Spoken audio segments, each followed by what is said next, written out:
Hi, today we are going to start talking about our camera settings in a little bit more depth. We have taken a lot of photos for different projects already, but we haven't really talked in a lot of depth about specific settings, so we will start doing that today. We're actually starting a photography unit, so we'll begin by talking about camera settings and practicing adjusting them, and then we'll put our new skills into use. We will be starting out by talking about shutter speed, how to adjust it, and how it affects our photos. So let's begin by taking a look at our exposure triangle here. So an exposure triangle is something that we see a lot of in photography. It shows us how interconnected all of our camera settings are. You can't change one setting without it affecting the other settings as well. So as you increase your ISO, your photos get brighter, but they also get grainier. So there is more noise in your photos. You essentially want your ISO to be as low as possible. It's not always possible to keep your ISO at 100 because you need to increase that in order for your photos to be properly exposed. If it's a bright sunny day outside, you can keep your ISO quite low, but if you're taking photos inside an old gym, for example, that has terrible lighting, you often have to increase your ISO in order to brighten your photos. When you do that, you introduce a little bit of grain, which with these newer cameras is honestly not as big a deal as it used to be with the older ones. These arrows, as you can see, indicate that as you increase the ISO, that you are getting a brighter image. So you can see here that if you start out at 100, that would in theory be your darkest image, and then as you increase your ISO, then it would get to be a brighter image. It doesn't really follow along with that in these images below here, but you are seeing the grain that is introduced as you increase your ISO. Now when we keep moving around in the triangle here, you're looking at shutter speed next. Shutter speed does a couple of different things. It definitely affects the exposure or the brightness or darkness of your photos, but you can also use this to either freeze time or capture motion blur. So if my shutter speed is really low and I'm capturing a moving subject, there will probably be some blur introduced. So instead of freezing my subject, if I'm photographing a basketball game, for example, and I'm trying to take a picture of somebody bringing the ball down the court, I would want a fast shutter speed in order for one thing, for the ball not to be blurred, but also for that person, him or herself, not to be blurred. When I do that though, if I am increasing my shutter speed, which is going this way, we can see how that affects the brightness. So if I am increasing my shutter speed, my brightness is going down. So shutter speed, again, it does more than one thing. It not only affects the exposure of the photo, but it also affects whether or not you're capturing motion blur or if you're sort of freezing time.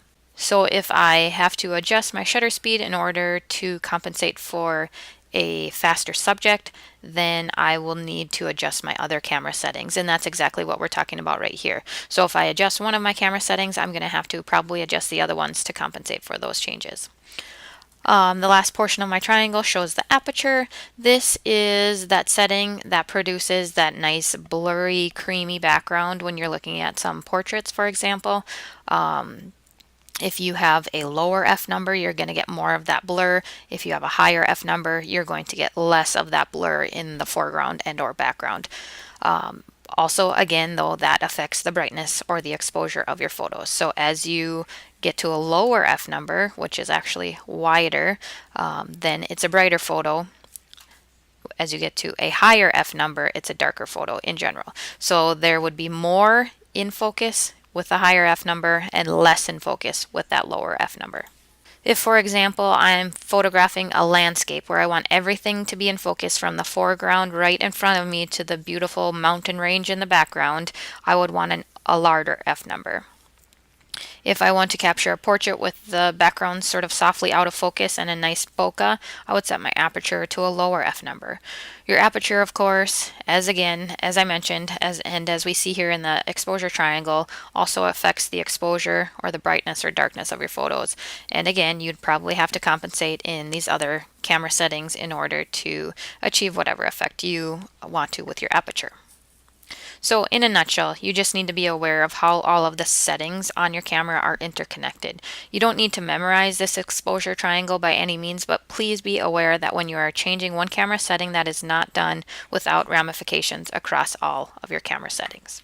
Okay, so now that we have talked about the camera settings a little bit and the way they affect each other, we're going to talk about how you're going to take some photos to practice. So I'm going to walk you through the process of setting up your camera the way you'll need it for this project, and I'll show you how to adjust your camera settings. The first thing you'll do is you'll set your camera to M on the mode dial, and you can see that in this photo right here. That's the dial on the top of your camera. The M means manual. That means you have control over all of the camera settings. So you want to line it up so that this little white line is in line with that M, and that tells us that we are in manual mode. When you do this, the flash should not pop up, just FYI. If it does, then push it back down. We don't want the flash for this activity. The next thing you want to do is you want to check how your lens is set up. So you want this stabilizer on. We want to leave that on right there. But you also want to change this right here. We want to set this to autofocus. So the AF stands for autofocus. MF stands for manual focus. We want the lens to focus on our subject for us. If you have been taking pictures and you've been having trouble focusing on your subject, check to see what your lens is set to, because that might have been the issue. And I did mention this before, but I just want to reiterate that.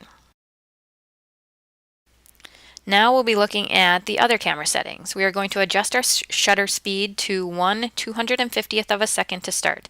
If you think about how fast a second is, when you consider what 1/250th of that second would be, that is a really, really small amount of time. If I were photographing a sporting event like the basketball game that I mentioned earlier, or a track meet or whatever, I would ideally have my shutter speed set to at least 1/250th of a second or even faster. Again, don't forget that the shutter speed affects the exposure or the brightness or darkness of your photo. So if I increase my shutter speed without changing anything else, my photos will get darker, for better or worse. Capturing motion without blur requires a high shutter speed. So to adjust the shutter speed, you are going to turn the main dial, which is on the top of your camera in close proximity to the shutter button. So my main dial is right under my finger right here. That's called the main dial. If I ever am referring to the main dial, that's exactly what I'm talking about. Remember, this is the mode dial. My shutter button is down just a little bit. It's right in front there. We know what setting we are adjusting because on our display on the back of our camera, we see those little orange arrows, and those are indicating that that is the setting that is being adjusted when you are rolling that mode dial. So again, all you need to do to adjust the shutter speed is to move the mode dial. So if you roll it to the right or the left, then that will adjust the shutter speed. And we again want that set to 1/250th of a second to start. Once we have that done, we can adjust the aperture. We want that for this activity to be set at f6.3. To do that, we need to get those little orange arrows to move over to this aperture box. So we need these little guys to move over here. To do that, we press and hold this button right here. So this one that is to the top right of the display. And now when I press and hold that button, the little orange arrows should move over to the aperture box, and that indicates that I can adjust the aperture. To actually change the aperture then, I need to roll the main dial. So again, that one that's up here in front of, or right behind my shutter. So again, that's what I just mentioned. So when you press and hold this button right here, the little orange arrow should move over to the next box right here where you see that f6.3 on mine. So that is the aperture. Again, what we need to start out with for this activity is f6.3. Actually, that will stay the same across this entire activity. For the next activity, you will have to adjust your aperture. Okay, now we need to adjust one more setting, which is the ISO. We see that number right here. We want ours set to 100 for this activity, and to adjust the ISO, you press this button right here. So right on the back of your camera. When you do that, that should take you to this screen right here. Once you get to this screen, you can either press the buttons on the back of the camera or you can roll the main dial, and that will allow you to adjust the ISO. For this activity, we want ours set to 100, so when you have 100 highlighted by moving that highlighted box around to the different numbers, you can press the set button to accept that setting. So the set button is right here. Okay, so now we're ready to take some photos. You are going to use the settings that we just set up to take your first photo. So again, just a reminder, the shutter speed should be set to 1/250th of a second, the aperture should be set to f6.3, and the ISO should be set to 100. So for this activity, you need to choose an object to take photos of. It can be anything really that is three-dimensional. So I'm using my coffee mug for these photos, which works fine. I don't really recommend that you use something that's flat, so no paper. Even relatively flat, like your cell phone or even a book, doesn't work the best. It makes the lighting just a little bit more difficult, and it's a little bit harder to see what we're trying to achieve here. So choose something that has some depth to it. Also, you need to take these photos in a setting that has some natural light in it. So don't take these photos at home in your basement during the night with the lights off. Since we're not using the flash on our camera, we need to have some ambient light in the room, and I recommend doing this activity near a window. So when I talk about ambient light, that means just kind of all the light all around us. Okay, so anyway, our first photo with these settings right here will probably turn out something like this. So that is pretty dark, right? Not a very nice photo. I probably wouldn't want to display this one. So because it's too dark, we need to make some adjustments. For this activity, all we are going to change is the shutter speed. So we are going to slow down the shutter speed to 1/125th of a second. So it's actually half as fast as the previous setting. So that should turn out a bit lighter. So nothing else is changing. Slowing it down to 1/125th of a second turns out a little bit like that. I can kind of see my coffee mug, but there's still not enough light. So let's adjust the shutter speed again. Again, for this activity, all we're adjusting is the shutter speed, none of the other settings. We'll slow down the shutter speed to 1/80th of a second.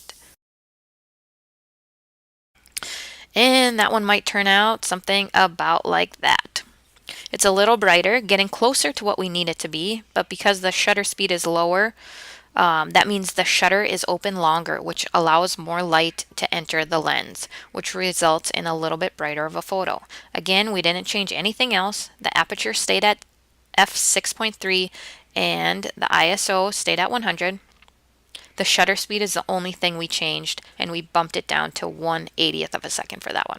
Okay, now we are almost there. We'll change the shutter speed again to 1/30th of a second.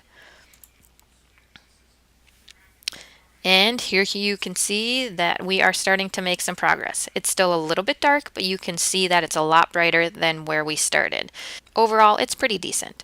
Again, a reminder that the aperture remained at f6.3 and the ISO was still 100. The shutter speed is all we changed. So when we did that activity, we started out with a photo that was too dark, and we decreased the shutter speed to increase the brightness of the photo. Sounds like it should be the opposite, but that's the way that works. So what would we do if we started out in the opposite direction and our photo was too bright? We could just do the opposite of what we did. Instead of decreasing the shutter speed to allow more light to enter the lens, we could increase the shutter speed to allow less light into the camera. Okay, so now it's your turn. You're going to set up a still life of some kind. As I mentioned before, it can be something nice and simple, like my mug. It should be one object, not an entire room full of objects. It should be something that has some dimension to it, like I mentioned, nothing flat, so not paper or your cell phone or a book. Try to use something that stands up a little taller than any of those things. It's also ideal to keep the background nice and simple. So maybe you set your object on a desk or a table, then clear the surrounding area so that you can focus on your object. Then you will take 4 photos, set your camera up the way I had mine in the beginning. The shutter speed should start out at 1/250th of a second. The aperture should be f6.3 and the ISO should be 100.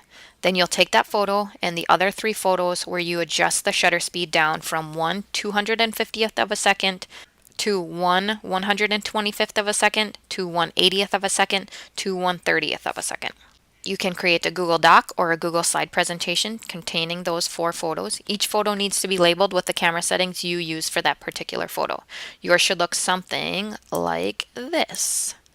So there is my first slide. Again, I have the label for the shutter speed, aperture, and ISO. The shutter speed is the only thing that changes, don't forget. There's my next slide. So shutter speed is the one that changed. So we're down to 1/125th of a second. There's my next slide, 1/80th of a second. And there is my fourth and final slide, 1/30th of a second. So don't forget to list all your camera settings with each photo. You will have 4 photos in total, and that is all you need to do for this part of the unit. So submit that Google Slide presentation. Next, we will work on our other camera settings.